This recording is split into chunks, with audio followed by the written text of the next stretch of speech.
Hi all, welcome to the class. Today we are going to see about the topic Kepler's law. So you have seen that all material objects are getting attracted towards the earth. You have seen rain falling down or some trees falling down or fruits from the tree when they get ripe and they fall to the earth. So it was Galileo who recognized this fact that all bodies, irrespective of their mass, are accelerated towards the Earth with a constant acceleration. And he made a public demonstration of this fact.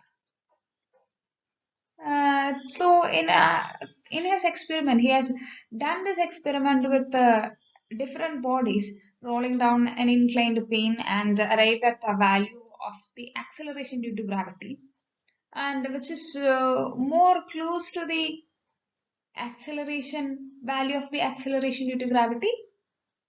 Then let's move on to the topic and further discuss about Kepler's law. So before mentioning what is Kepler has found, let's look at the phenomena of this stars, or where the story of gravity began.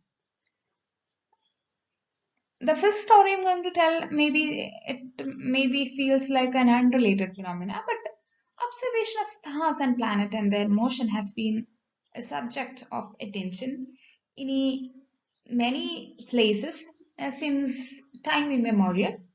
Then observations since early time recognize that stars which appeared in the sky with position unchanged years after year. The more interesting object are the planets, which seem to have regular motions against the background of stars. So, in early history, this observation led scientists to regard the Earth as the center of the universe, and this model was said to be the geocentric model, where the Earth is thought to be the center of the universe. Geocentric model. And this model was formalized by the Greek astronomer Ptolemy. Ptolemy. And it was accepted at first, but later in 1543, an astronomer, it was a Polish astronomer named Copernicus suggested that the Earth and other planets revolve in circular orbit around the Sun. And this model was said to be the heliocentric model, where Sun is said to be the center of the universe. And then later, a Danish astronomer Tycho Brahe wanted to determine how this heavens or heavenly bodies were constructed, and he continued a project to determine the position of both stars and planets. And those observation of the planets and the 777 stars visible to the naked eye were carried out. And during that time, there was no telescope and so to observe stars. So we could only count or take account of the stars which are visible to our naked eye. Then later, a scientist named Johannes Kepler. Kepler was Brahe's disciple. He was Brahe's assistant, and he acquired his mentor's astronomical data and spent years to deduce this mathematical model for the motion of the planet. And those data were difficult to sort out because the moving planets are observed from a moving Earth. Okay, and then Kepler found that Brahe's data on the revolution of Mars around the Sun led to a successful model. And Kepler's complete analysis of the planetary motion is summarized in 3 statements, and those are known as Kepler's law. So, what are Kepler's law? Let's see. One is called the law of orbit, and Law of orbit says that all planets move in an elliptical orbit with Sun situated at one of its foci. Okay, let's look at the picture here. Here you could see that the planet is moving in an elliptical orbit. This figure shows an elliptical orbit, and the Sun would be at one of its foci. Here you can see the picture.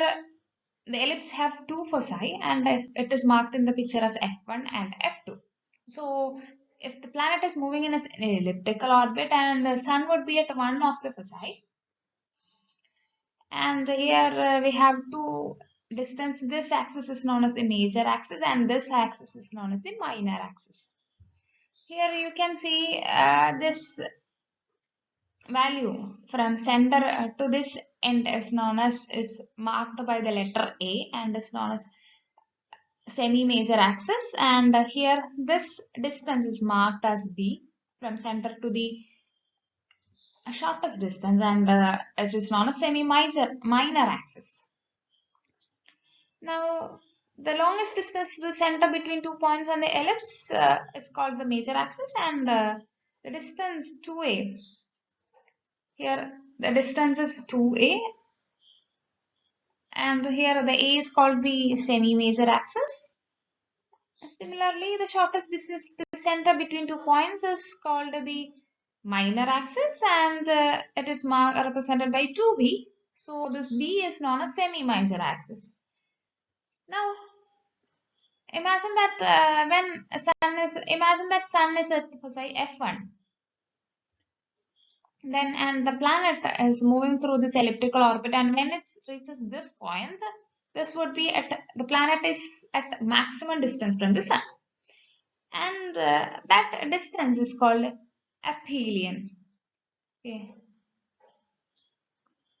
Aphelion. This is the maximum, when the position where the planet would be at maximum distance from the Sun.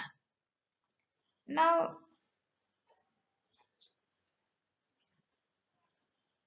for an object in orbit around the Earth, this point is called apogee.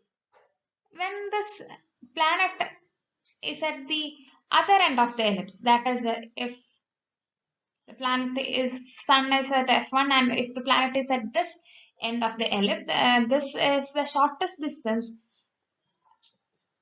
from Sun to the planet, and this point is known as perihelion. Aphelion, and another one is called perihelion.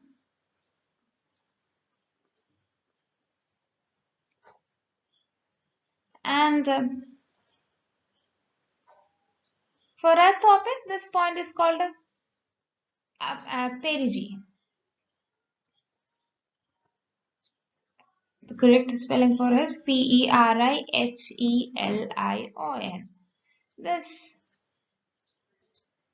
So Kepler's first law, we can say that is a direct result of inverse square law of gravitational force.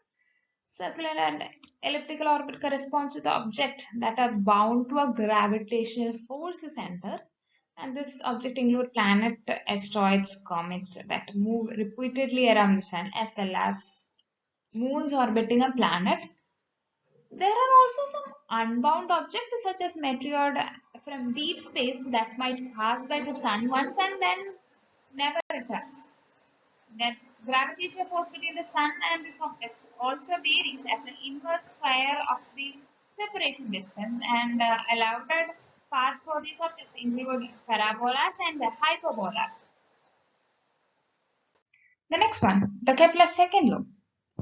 Second law states that any planet, the line that joins any planet to the Sun, sweeps out the equal angle